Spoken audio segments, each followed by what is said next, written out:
नमस्कार दोस्तों, national India news देख रहे हैं आप और मैं सुशील कुमार। दोस्तों, आज हम बात करेंगे अंतर्राष्ट्रीय महिला दिवस पर। महिला दिवस से परे जाकर महिला सशक्तिकरण के मायनों की। महिला दिवस पर हम हर उस महिला की शक्ति, बुद्धिमत्ता और दृढ़ता का सम्मान करते हैं जो हमारे समाज को आकार देती हैं।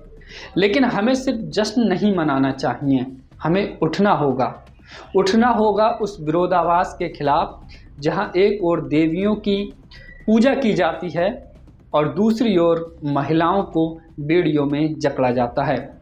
ये वही भूमि है जहां मंदिरों में स्त्री शक्ति का पूजन होता है, लेकिन बेटियों को परंपरा, सम्मान और थोपे गए मौन का भार उठाना पड़ता है।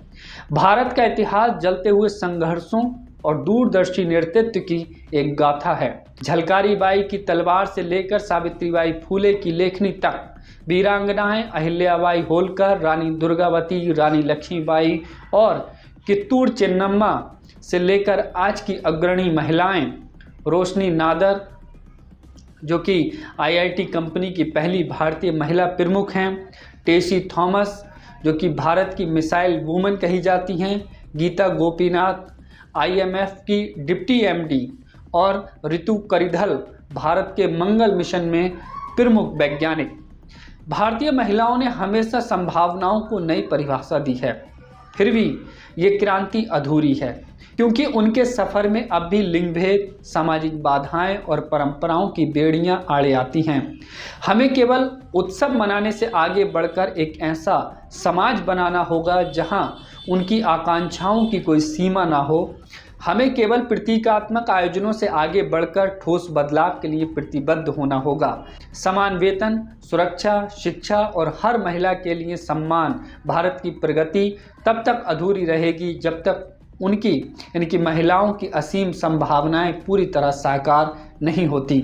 भारत में पुरुषों की तुलना में महिलाओं की शैक्षणिक स्थिति में सुधार हुआ है, लेकिन अभी भी एक महत्वपूर्ण अंतर बना हुआ है। 2011 की जनगणना के अनुसार महिला साक्षरता दर 65.46% है, जबकि पुरुषों की साक्षरता दर 82.14% है। वहीं अगर हम बात करें स्वास्थ्य से जुड़े आंकड़ों की, तो हाल के अध्ययनों के अनुसार लगभग 50% भारतीय महिलाएं मानसिक स्वास्थ्य समस्याओं से ग्रसित हैं, जिनमें वर्क लाइफ बैलेंस, आर्थिक चिंताएं और सामाजिक दबाव प्रमुख कारण हैं।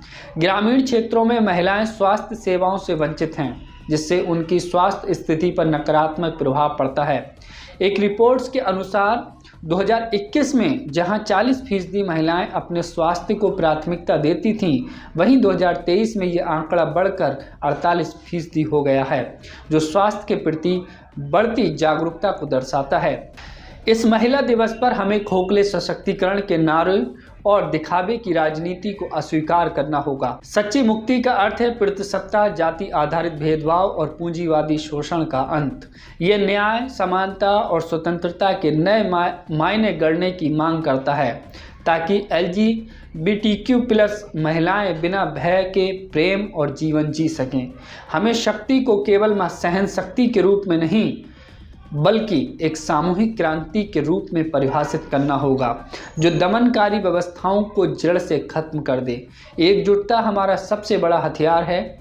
जाति, वर्ग और धर्म की सीमाओं से परे पुरुषों को अपने विशेष अधिकारों को समझना और सत्ता को समान रूप से वितरित करने में भूमिका निभानी होगी। भारतीय संविधान पश्चिमी लोकतंत्रों की तरह महिलाओं को समान अधिकार की गारंटी देता है, फिर भी सामाजिक आर्थिक वास्तविकताएं गहरी परंपराओं में जकड़ी हुई हैं। पश्चिमी नारीवाद अक्सर व्यक्तिगत स्वतंत्रता और कार्यस्थल पर समानता को प्राथमिकता देता है, जबकि भारतीय नारीवाद जाति, गरीबी और औपनिवेशिक विरासत से जूझता है। शिक्षा, आर्थिक स्वतंत्रता और नीतिगत सुधारों ने लिंग भेद को कम करने में महत्वपूर्ण भूमिका निभाई है। महिला आरक्षण विधेयक और महिला उद्यमियों के लिए मुद्रा ऋण जैसी पहलें नए बदलाव गढ़ रही हैं, फिर भी गहरी जड़ें जमाए प्रतिसत्ता, वेतन असमानता और सुरक्षा संबंधी चिंताओं से संघर्ष अभी भी जारी है। आज भारत में एक अभूतपूर्व बदलाव देखा जा रहा है। ग्रामीण स्वयं सहायता समूह से लेकर बहुराष्ट्रीय कंपनियों की महिला नेतृत्व तक लेकिन कॉरपोरेट सशक्तिकरण अक्सर शोषण को छुपा देता है। सच्ची स्वतंत्रता के लिए एक समग्र दृष्टिकोण की आवश्यकता है जो लिंग, जाति और आर्थिक न्याय को आपस में जोड़कर देखे। भारतीय महिलाओं का सशक्तिकरण क्रांतिकारी है क्योंकि ये व्यक्तिगत नहीं बल्कि सामूहिक शक्ति से संचालित है। ग्रामीण आंदोलन से लेकर शहरी नेतृत्व तक ये बदलाव व्यक्तिगत नहीं बल्कि व्यवस्थागत है। आज हम जश्न मना रहे हैं तो हमें याद रखना चाहिए कि भारत की यात्रा पश्चिम से अलग है। ये सहन शक्ति, सांस्कृतिक बदलाव और सामाजिक बेड़ियों को तोड़ने की यात्रा है। सच्ची प्रगति का अर्थ पश्चिम से प्रतिस्पर्धा करना नहीं बल्कि एक ऐसा मार्ग बनाना है जहां भारतीय महिलाएं अपनी शर्तों पर आगे बढ़ें, मजबूत, आत्मनिर्भर और अजेय।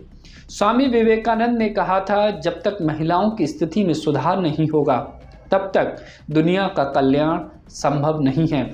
बाबा साहब डॉक्टर भीमराव अंबेडकर ने कहा था, मैं किसी भी समाज की प्रगति को उसकी महिलाओं की प्रगति की डिग्री से मापता हूँ। सशक्त महिलाएं समुदाय सेवा, सामाजिक सुधार और सकारात्मक बदलाव की वकालत करती हैं। उनका योगदान लोकतांत्रिक प्रक्रियाओं को मजबूत करता है, समावेशिता को प्रोत्साहित करता है और जवाबदेही को बढ़ावा देता है, जिससे राष्ट्र की प्रगति सुनिश्चित होती है। आइए भारत की बेटियों और महिलाओं से कहें, आप भविष्य की नेता नहीं हैं, आप स्वयं क्रांति हैं। समाज की उन आग की लपटों से भी उज्जवल जलिए जो आपको जलाने के लिए बनी थी। तो फिलहाल इस स्टोरी में सिर्फ इतना ही। आप लोगों की क्या राय है कमेंट करके जरूर बताएं। चैनल पर अगर आप नए हैं तो प्लीज़ चैनल को सब्सक्राइब कीजिए, वीडियो को लाइक कीजिए, शेयर कीजिएगा। शुक्रिया।